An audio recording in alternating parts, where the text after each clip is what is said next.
Hey folks, it's Frithgar here, how you doing? Welcome back to Farming Simulator 22 here in the pristine, untouched wilderness of the Calmlands.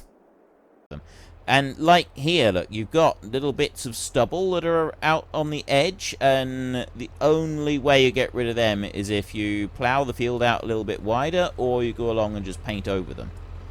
So it's like a little bit there. And you won't get rid of them. That's down to map creation. Now, I'm not trying to make out that the map creator is bad or anything like that.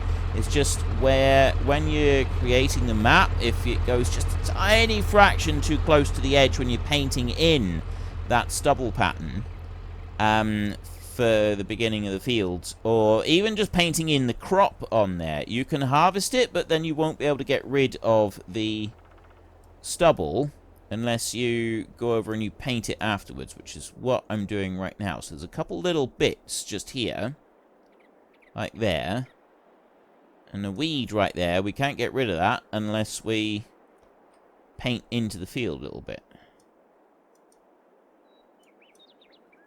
Yeah, I'm not breaking too much of the field doing this. There's a couple little bits that are being changed. And there we've got a bit more stubble. Rid of that. Next to the lane right there, I'm just going to... There's a couple bits of stubble right there. So like, I could bring that in here. But I've got to sort of go into it quite a bit. Put that down as concrete in there. Which is not really concrete that they've got there. What have they got? They got that one, gravel. Yeah, that's the one they're using. Right, I kind of do it like that, I guess. There. It would actually be better if I went over it. I went round the edge with a small plough and just removed this if I wanted to do this. But I'm committed now. I've started doing it. I've started going around. It needs to be gone. There's another bit of stubble. Bit there. See, it's only small, and it's so easy to slip out over the edge of the field, so this is not meant as a criticism. This is just something that does happen with the creation of a map. But it's also something that I do quite often. I will go around and do this, so that I don't see the little bit of stubble that's left on the edges that you won't be able to get rid of it unless you go around with a plough and actually physically enlarge the field. If I was to do that, if I was to just run around the edge of the field, just make it a little tiny bit larger with the plough, that would also work. But this tractor is struggling to handle this plough as it is, and just got... yeah, I don't really like the idea of doing that with this particular tractor and plough combination, because I think it's going to... Well, I think that's fine. I think it's just going to end up causing us problems. Far more problems than it's worth. So I've gotten rid of that bit there. There's one little tiny bit there, and there's a couple of bits over there. We'll go and have a look and see if that is anything that we can plough off. I don't think it is. I really shouldn't be worrying about that. What we want to do is we want to get the planting underway. So there. I recognise the bit. See how much of a struggle that would be? You need a much more powerful tractor to be able to get round that. Yeah, alright, well, we'll leave the rest with it. It's tiny dots, it doesn't matter, honestly. Let it go, Frith. We've done that bit. We need to plant in there next. We don't have a stone picker, so we won't be using that to, like, break the field down. Which means that really we want to be cultivating in there next before we do anything else. But I'd like to go and do some work with... Let's do that. I'd like to do some work with our auto-load logging trailer that we've got. Actually, you know what we can do? That tractor up in the other field is almost finished. The auto-load logging trailer, I want to make use of it. I want to do some work with that one. I can't do very much with that one until I have done the... Actually, I can go and do something with that one straight away if I want to, but I want to get the cultivating done in here. This seed drill that we've got, we wouldn't be able to go straight in on ploughed ground with that one. The last seed drill that we had, we could have gone straight in onto ploughed ground with that one without any problem. This one does need to be cultivated first, so that's what we're going to do here. We will cultivate, now that we've ploughed, we will cultivate, and then we will be able to go and get the drilling done. If we get a slightly different plough at some point, or we get a much more powerful tractor, then we'll probably redefine the edges of this field, because I've made them a bit scruffy looking up the top there. See, here, without the plough is the bit that struggled on the edge of this field. The cultivator is absolutely fine. I expect the seed drill and everything else to be absolutely fine on here as well. It was just the seed drill that really struggled on that. There's another little bit right there of stubble, which is why I want the plough to go through here with. If we can have the plough on a more powerful tractor, or a smaller plough that we can control a little bit more easily. There are a couple of ploughs that look a bit like this cultivator, but, you know, much narrower. That would be the answer to my problems with looking at all these little bits. I suggested before that it might be a bit OCD, and I have had pushback from that, saying that I shouldn't say a bit OCD. It's either there or it's not.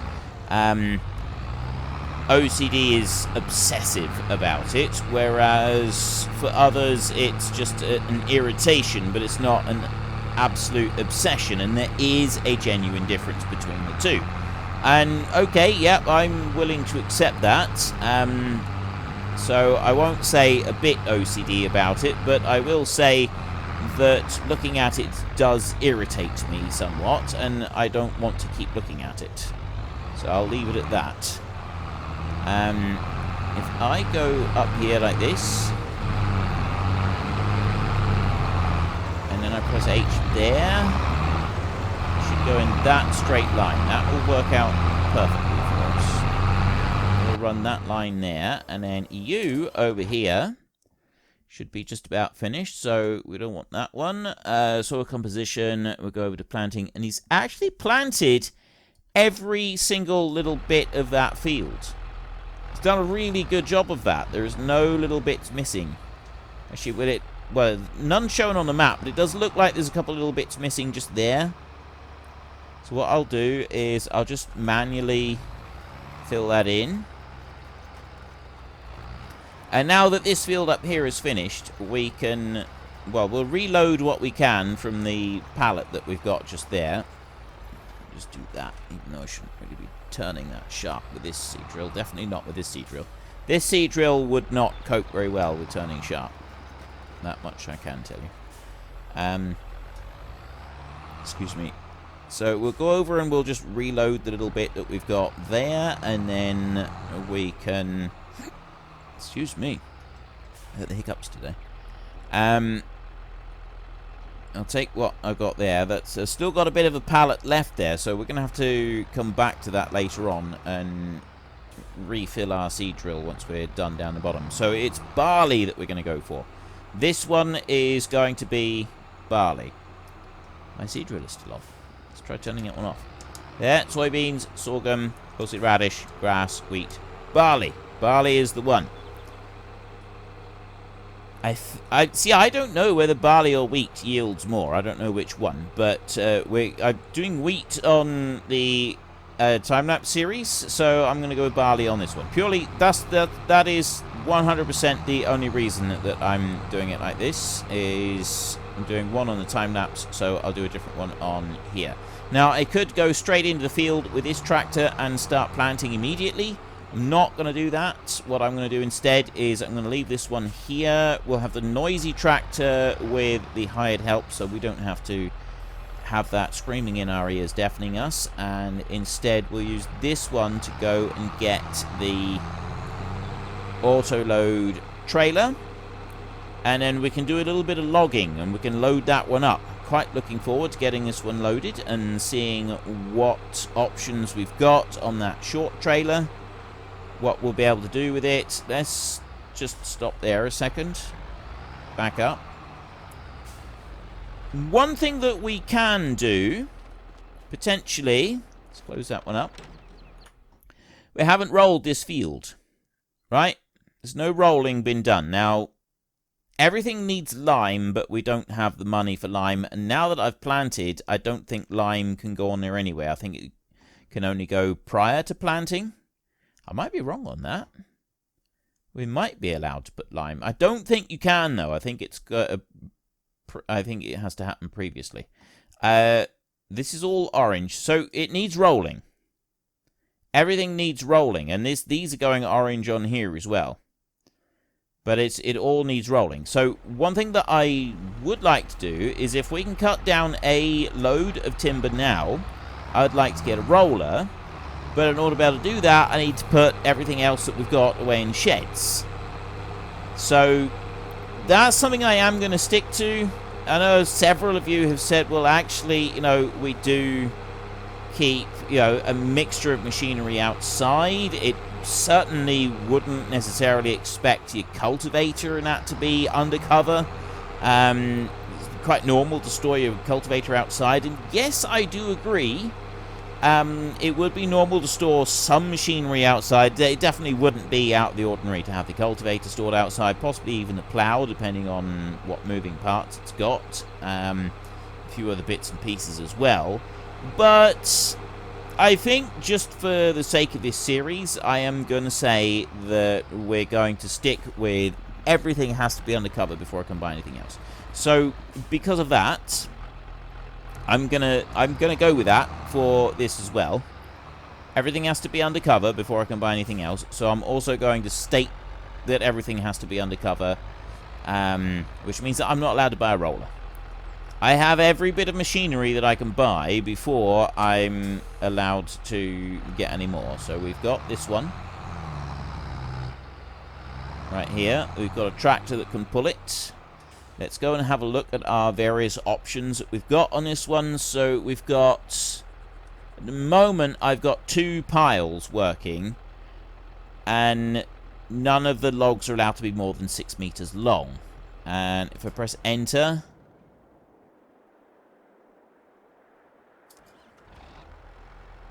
wait, what?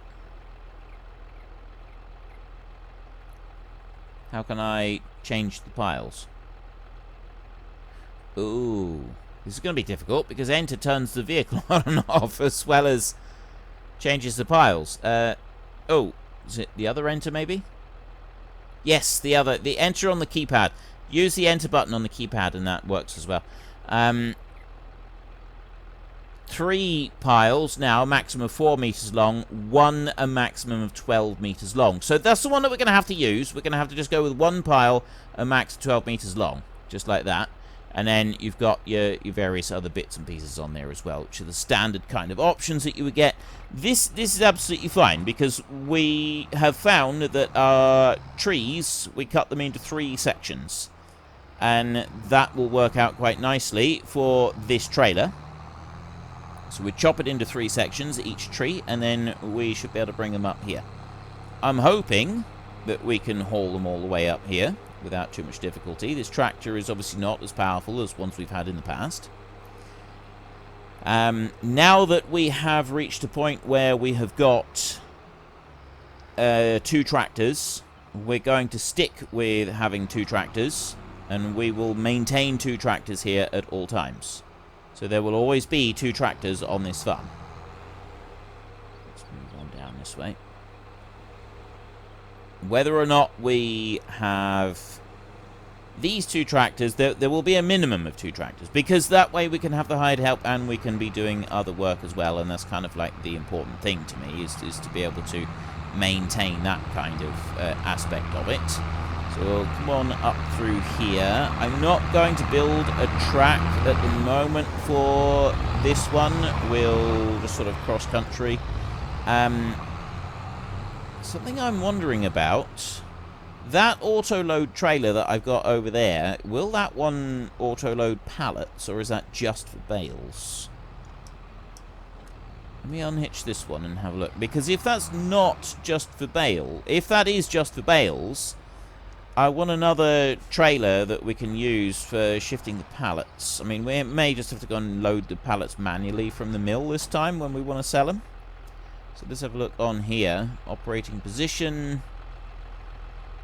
Yeah, that's only... That one is just small bales. There is the only option for that one. So we can either manually load them.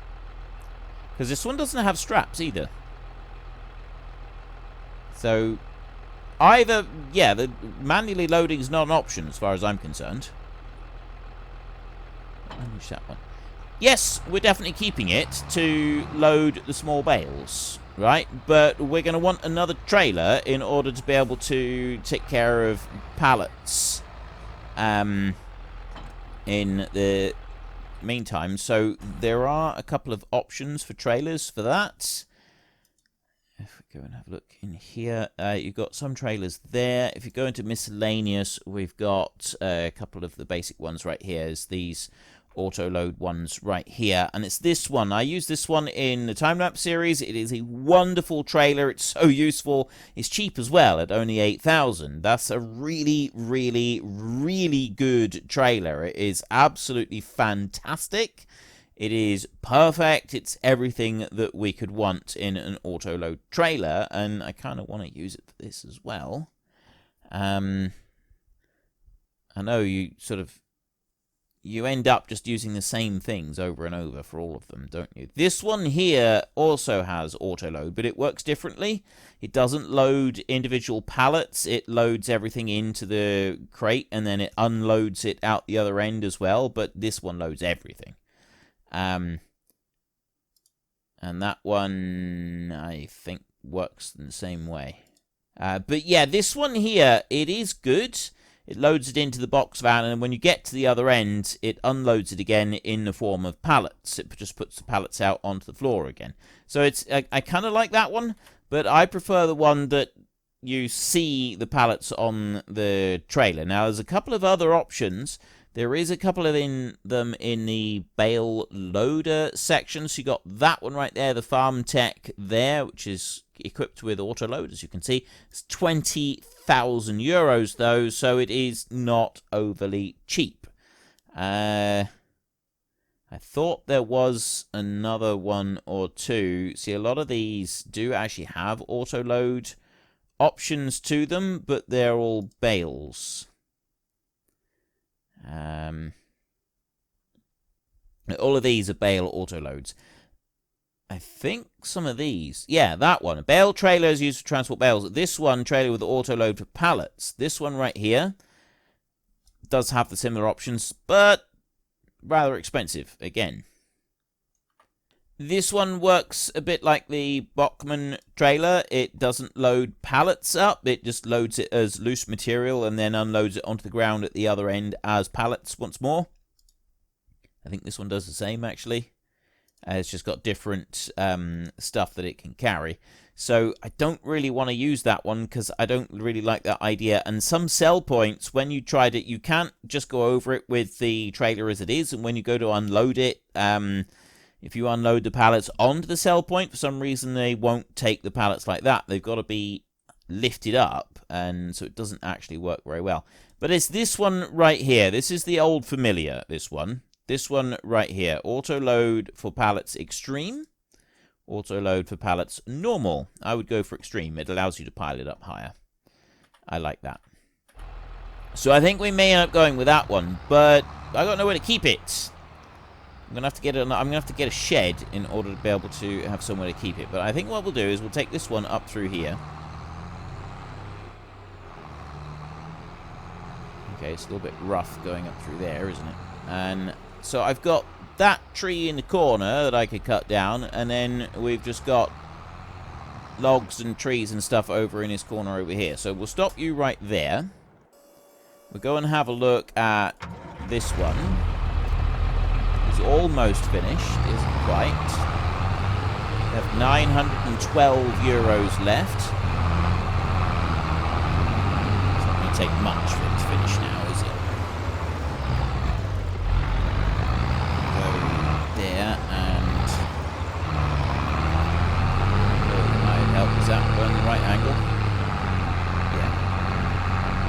Okay, that one will go and finish that, and then once it's done, we can go back and we can do something with it. So for now, though, we're going to cut down some of these trees. So I'm going to cut down what I can over on this bit, and we chop down fairly low like that. Now, I'm not sure what I should do about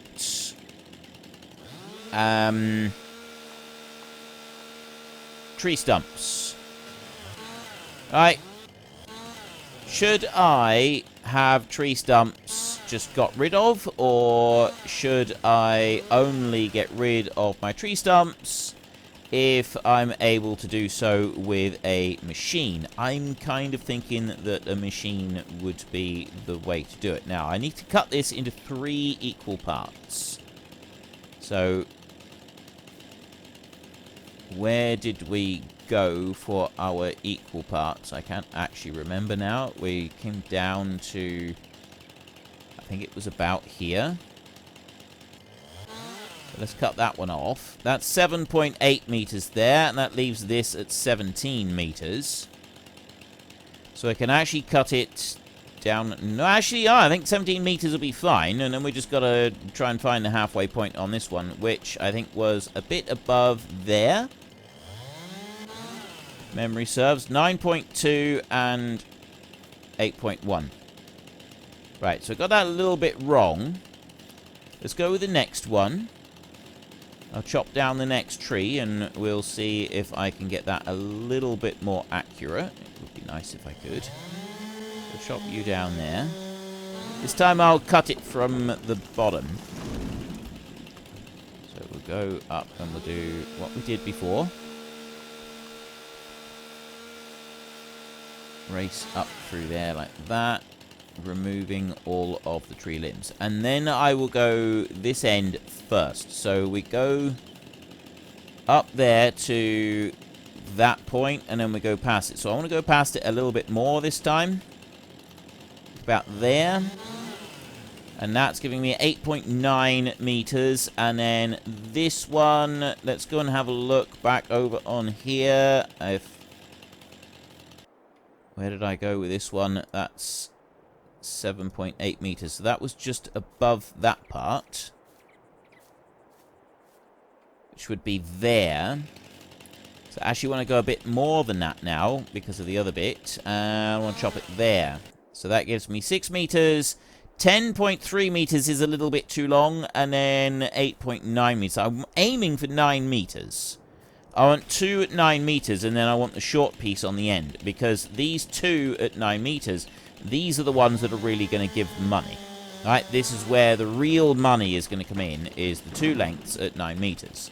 The other short length at the top, it doesn't matter if that one's a meter longer or a meter shorter, because that one isn't the one that is going to be generating cash.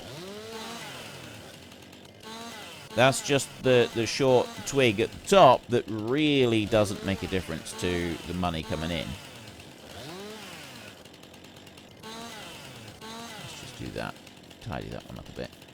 So this one down here, we want to go to about that point right there, which gives me 9 meters on there. And then I want to go up past there, and I want to cut that one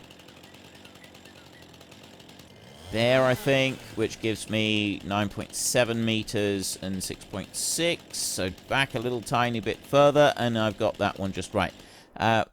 Let's go over here, not to you, to you. Cultivating finished. We'll take this one back, and we'll get the seed drill on, and we will start planting barley in here. It is barley that we want to plant, not wheat.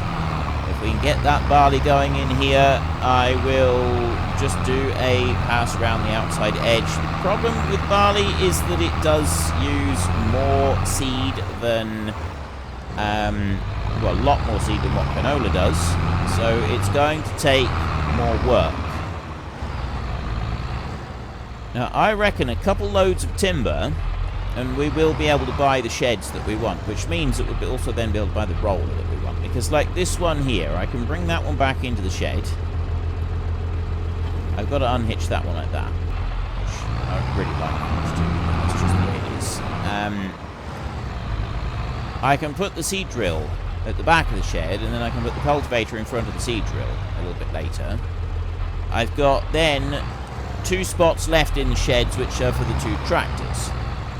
I've still got a front loader left outside, I've got 2 trailers left outside, and I've got a combine left outside as well. So what I'd like is not a fronted timber shed like I've got there.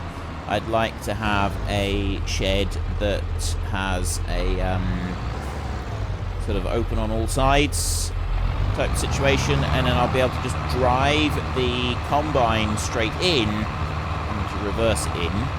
Well, that's going to make a lot of difference because it's fairly easy to drive that one in, but I'll also be able to drag the other 2 trailers that we got, drag those 2 in as well. If I can get a shed and get those under cover, that means that then I will be able to go and get a roller, because I'll have somewhere to put the roller under cover. And having a roller would be quite good, because not only does the roller press the stones in and help to get rid of them, stones don't cost yield. Right? We don't lose any yield by having the stones in the field. So we don't need to worry about that. However, what the stones do with the machinery is it wears them out faster, so we then have repair bills coming in that much quicker, which we don't really want. We don't want repair bills coming in quicker. Now, the other thing that we're going to want is a workshop so that we can be repairing our machinery, and this is going to be quite important. We do need to be able to repair our machinery.